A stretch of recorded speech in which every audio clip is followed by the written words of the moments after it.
အားလုံးပဲမင်္ဂလာပါနော် G12 Biology ရဲ့အခန်းကအပိုင်း3လေးကနေကြိုဆိုလိုက်ပါတယ် 5.2 ရဲ့အဆက်ကလေးပါစာမျက်နှာ80မှာရှိပါတယ်နော် 5.2 ကတော့ plant growth and development အကြောင်းဖြစ်ပြီးတော့အဲ့ဒီထဲမှာပြီးခဲ့တဲ့ဗီဒီယိုလေးရဲ့အဆက် phases of growth အပင်ရဲ့ကြီးထွားမှုအဆင့်တွေကိုလေ့လာကြည့်ကြရအောင်နော်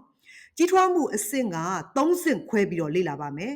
အပင်ရဲ့အစိတ်အပိုင်းတွေရဲ့ကြီးထွားမှုဖြစ်ပေါ်တဲ့နေရာအပေါ်မှာမူတည်ပြီးတော့3ဆင့်တွေ့ရပါတယ်အဲ့ဒါတွေကတော့ meristematic phase elongation phase နဲ့ maturation phase တို့ဖြစ်ကြပါတယ် maturation phase ကိုmeristematic phase ကို formative phase လို့လည်းခေါ်တယ်လို့ region of cell division cell ကွဲပွားတဲ့အပိုင်းလို့လည်းပြောကြပါတယ် cell division တွေ cell ကွဲပွားမှုတွေအကြိမ်များစွာဖြစ်တဲ့နေရာတွေပါဥပမာပြောရမယ်ဆိုရင်တော့ပင်စီရဲ့ထိပ်ဖြားအကိုင်းခတ်ရဲ့ထိပ်ဖြားနောက်အမြင့်ရဲ့ထိပ်ဖြားအမြင့်ရဲ့ဘေးကအတက်အလက်တွေအားလုံးရဲ့ထိပ်ဖြားတွေပေါ့နော်အဲ့ဒီထိပ်ဖြားတွေမှာဖြစ်ပေါ်ကြတဲ့ cell ကွဲပွားတဲ့နေရာသည် meristematic phase နေရာပါအဲ့ဒီအစစ်မှာရှိတဲ့ cell တွေကိုသူကတခြား cell တွေနဲ့အလွယ်တကူခွဲခြားနိုင်ပါတယ် meristematic မှာရှိတဲ့ cell တွေကisodiametics လို့ခေါ်တဲ့အချင်းတူတယ်အရွယ်တူတယ်လုံးပတ်တူကြတယ်ပြီးတော့နံရံပါကြတယ်ပေါ့နော် cell တွေထဲမှာရှိတဲ့ nucleus ကကြီးပြီးတော့ cytoplasm တွေကလည်းကြစ်လက်သိပ်သီးကြတယ်နှစ်ရှည်ခံပင်တွေမှာဆိုလို့ရှိရင်အပင်ရဲ့သက်တမ်းတစ်လျှောက်လုံးမှာကြီးထွားမှုတွေဆက်တိုက်ဖြစ်နေရတယ်။ရာသီတိုင်းမှာအသစ်တွေဆက်တိုက်ဖြစ်ကြတယ်။အဖူးတွေဖူးတယ်အပွင့်ပွင့်တယ်အသီးသီးတယ်ပေါ့နော်။အဲ့ဒါတွေကတစ်နှစ်တစ်ခါသူ့မှာဆက်တိုက်အသစ်တွေဖြစ်နေရတယ်။အဲ့တော့နှစ်ရှည်ခံပင်တွေမှာအဖူးလေးတွေဖူးတဲ့အချိန်ရောက်ပြီဆိုလို့ရှိရင်ဒီ meristematic tissue တွေကတော့များလာမှာပါ။တစ်နှစ်တစ်ခါဖူးကြပွင့်ကြတီးကြတဲ့ဟာမျိုးတွေပေါ့နော်မကြီးတို့တရက်တို့ဘန်းနာတို့စသဖြင့်ပေါ့နှစ်ရှည်ခံပင်တွေမှာဆိုလို့ရှိရင် meristematic tissue တွေကအသစ်တွေအများအားနှစ်ဆင်ဖြစ်ပါတယ်နောက်တစ်ခုကတော့ elongation phase ဒီပုံလေးထဲမှာကြည့်လိုက်ပါပုံလေးကအမြင့်ထိပ်ဖြားရဲ့အပိုင်းတွေကိုအပိုင်းခွဲထားတဲ့ပုံလေးပါအမြင့်ရဲ့ထိပ်ဖြားဆုံးမှာ root cap လို့ခေါ်တဲ့အမြင့်အုတ်ထုပ်ကလေးပါပါတယ်အဲ့ဒီအမြင့်အုတ်ထုပ်ကလေးကမြေကြီးထဲကိုတိုးဝင်တာတွေတခုခုထိမိခိုက်မိတာတွေဆိုလို့ရှိရင်စုပ်ပြက်ပျက်စီးသွားရင်အသစ်ပြန်ရပါတယ်အမြင့်ထိပ်ဖုံးလေးလို့ခေါ်တယ်အဲ့ဒီအမြင့်ထိပ်ဖုံးရဲ့အောက်ကအပိုင်းလေးနဲ့ထိပ်ဖုံးလေးအစုံရဲ့အပေါ်နားလောက်ထိအပိုင်းလေးကတော့ region of cell division လို့ခေါ်တယ်လို့ meristematic region လို့လည်းခေါ်တယ်အပိုင်းလေးပါခုနကတော့ပြောခဲ့တဲ့အပိုင်းလေးပေါ့နော်သူ့ရဲ့အပေါ်နားလောက်အဲ့နားလောက်က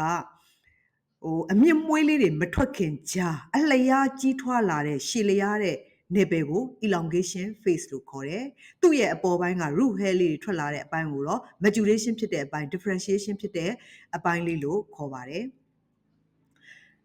အဲ့တော့ elongation phase လေးကိုကြည့်အောင်ပါ။ phase of elongation မှာသူက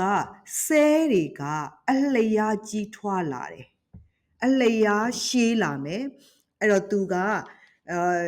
meristematic region ရဲ့အနီးတစ်ဝိုက်နဲ့အပေါ်မှာကက်လျ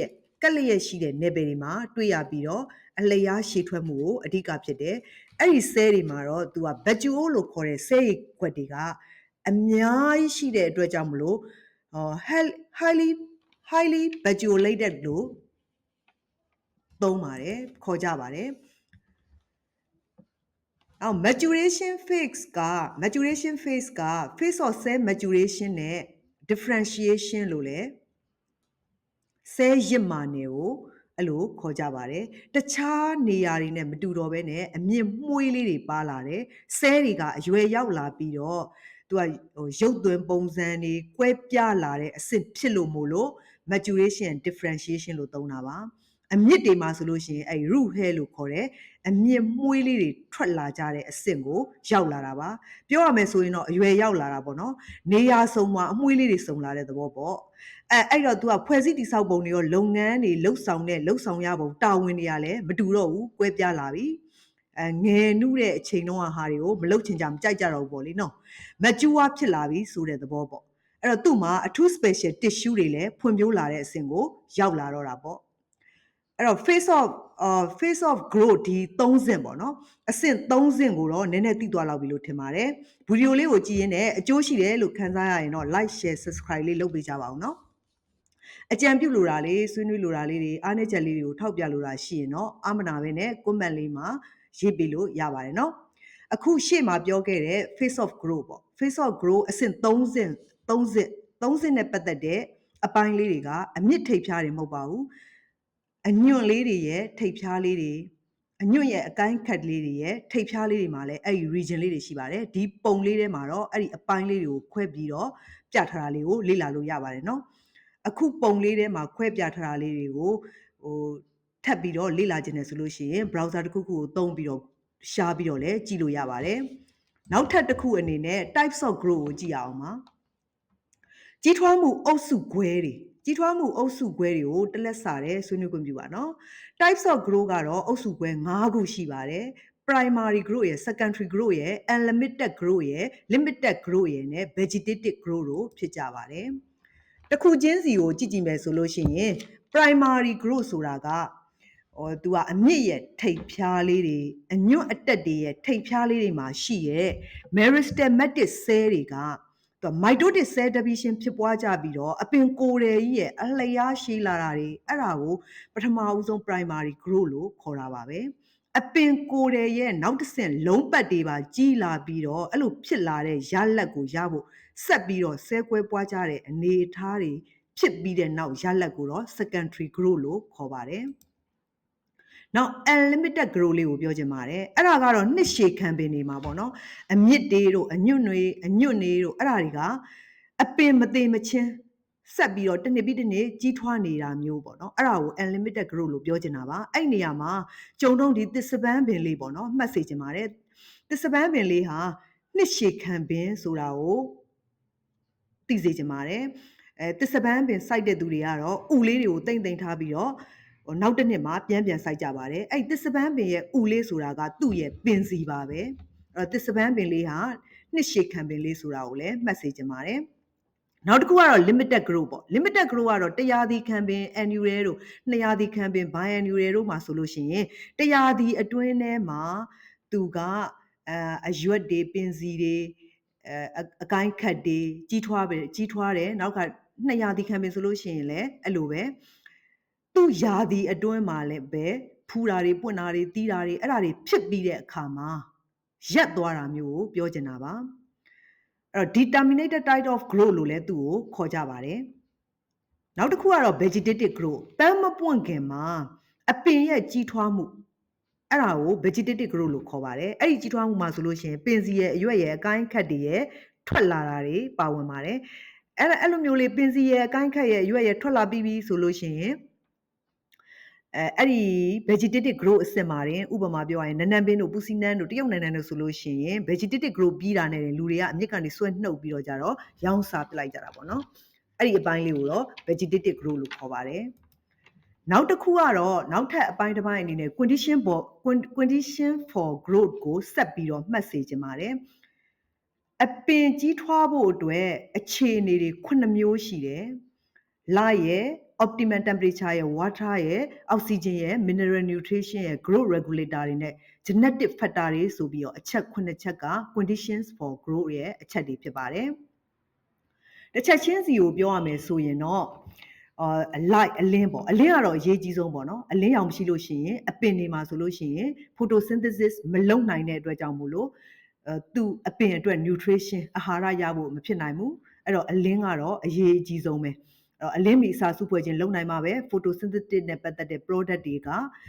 ရမယ်အဲ့ဒါကြောင့် sunlight မရတဲ့ရာသီဥတုတွေရောက်လာတဲ့နိုင်ငံတွေမှာဆိုလို့ရှိရင်နေ့စဉ်စားသုံးတဲ့ဟင်းသီးဟင်းရွက်တွေကို greenhouse တွေဖန်လုံအိမ်တွေသုံးပြီးတော့ကြတော့အပင်ကိုညလည်းအလင်းပေးနေ့လည်းအလင်းပေးပြီးတော့အလင်းပေးထားပြီးတော့ကြီးထွားမှုပိုးအားကောင်းအောင်ဖန်တီးရပါတယ်အဲ့လိုမျိုးဖန်လုံအိမ်တွေမှာတော့နေ့လည်းအလင်းရညလည်းအလင်းရတာဆိုတော့ကြီးထွားမှုအားပိုးကောင်းပြီးတော့မြန်ရောင်းစားလို့ရတာပေါ့နော်နောက် optimal temperature ကတော့20နဲ့35 degree Celsius ကအဲ့ဒီဂျားက photosynthesis လုပ်မှုအားအကောင်းဆုံးပဲလို့ပြောချင်တာပါ35နဲ့ 40 degree Celsius ကြားဆိုရင်တော့ photosynthesis လုပ်တဲ့ rate ကနှေးသွားပါတယ်40ကျော်ရင်တော့ချက်ချင်းရက်သွားတာပေါ့နော်ရက်သွားပြီးတော့သူကအကြာကြီးပဲပြန်မဖြစ်တော့ဘဲနဲ့အပူချိန်ကကျသွားပြီးကမှဖြည်းဖြည်းချင်းမှပြန်ဖြစ်တာပေါ့အဲ့တော့ကြတော့ optimal temperature အနေနဲ့20နဲ့35 degree Celsius ကအပင်အတွက်အကောင်းဆုံးပါပဲနောက်ရေကလည်းအပင်အတွက်အရေးကြီးဆုံးပါပဲ photosynthesis အတွက်လည်းအရေးပါတယ်လို့မျိုးပဲနောက် protoplasm ထဲမှာရှိတဲ့ enzymatic activity တွေအတွက်လည်းလိုအပ်တယ်လို့ cell elongation အတွက်လည်းရေလိုပါတယ်နောက် oxygen ကအပင်ကြီးထွားဖို့အတွက် oxygen သုံးရပါတယ်အပင်မှာလည်း cellular respiration ဖြစ်စဉ်ရှိတယ် cellular respiration လုံးမှာအပင်ရဲ့ cell ကွဲပွားမှုတွေလုံနိုင်ပြီးတော့ energy ထွက်လာမှာပါ cell division လုံးမှာ grow လည်းဖြစ်မယ် cell division အားနေရင် grow လည်းအားနေမှာပေါ့နော်အဲ့တော့ oxygen သုံးရတဲ့ cellular respiration လည်းအပင်မှာဖြစ်တဲ့အချိန်တွေရှိပဲဆိုတာသိမှတ်ထားပါမယ်နောက် mineral nutrition ကတော့အပင်မှာဒါသတ္တုဓာတ်စားဓာတ်ကကုန်ကြမ်းတစ်မျိုးပေါ့အပင်အတွက်လိုအပ်တဲ့ကုန်ကြမ်းတစ်မျိုးပါပဲ natural fertilizer တွေဖြစ်တဲ့နွားချေးတို့မြေဆွေးတို့အဲ့ဒါမျိုးတွေရှိသလိုပဲစက်ယုံတွေကနေထုတ်တဲ့မြေဩဇာတွေလည်းသုံးကြရတယ်လေအပင်တွေစိုက်တဲ့အခါမှာအသီးပွင့်အားကောင်းဖို့အတွက်နောက် growth regulator ဒါကတော့ရှေ့မှာလည်းသိပြီးသားပါ PGR လို့ခေါ်တဲ့ plant growth regulator တွေဒီဟော်မုန်းတွေဖြစ်တယ်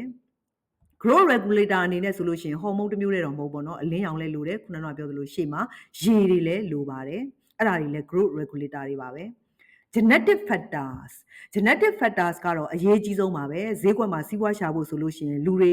ကြိုက်တဲ့ပေါ့နော်အသုံးများမဲ့ပုံစံဖြစ်အောင်လို့အသီးအပွင့်တွေအရွက်တွေကိုဗီဇာကောင်းတာတွေမျိုးဆက်ပြီးတော့စိုက်ပျိုးကြရပါတယ်အဲ့တော့ဒါလေးတွေကတော့ grow နဲ့ပတ်သက်တဲ့အချက်3မျိုးခေါင်းစဉ်3မျိုးပေါ့နော် condition for grow ရဲ့နောက်ပြီးတော့ပုံနှိပ်ထဲမှာပါတာအနေနဲ့ကတော့ phases of grow နဲ့ condition for grow ပဲပါမှာပေါ့နော်ဂျားတွေကတော့သိရမယ် types of grow လေးကိုထည့်ထားတာပါအဲ့တော့ဒါလေးတွေကိုလေ့လာပြီးသွားပြီဆိုလို့ရှိရင် grow နဲ့ development ကိုနှိုင်းယှဉ်ကြည့်ပြီးတော့ဘာတွေသူတို့နှစ်ခုကြားမှာကွဲပြားခြားနားမှုရှိလဲ grow ဆိုရင်ဘယ်လိုချက်တွေလဲ development ဆိုလို့ရှိရင်ဘယ်လိုအကြောင်းအရာတွေလဲဆိုတာကို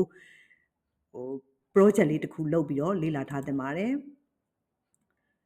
နောက်တစ်ခုကတော့ဒီ review and assessment လေးကိုဖြည့်ကြည့်ဖို့တိုက်တွန်းချင်ပါတယ်เนาะအခုလိုအဆုံးထိဗီဒီယိုလေးကိုကြည့်ပေးတဲ့အတွက်ကျေးဇူးအများကြီးတင်ပါတယ်နောက်ဗီဒီယိုလေးမှာပြန်ဆုံကြရအောင်ပါเนาะ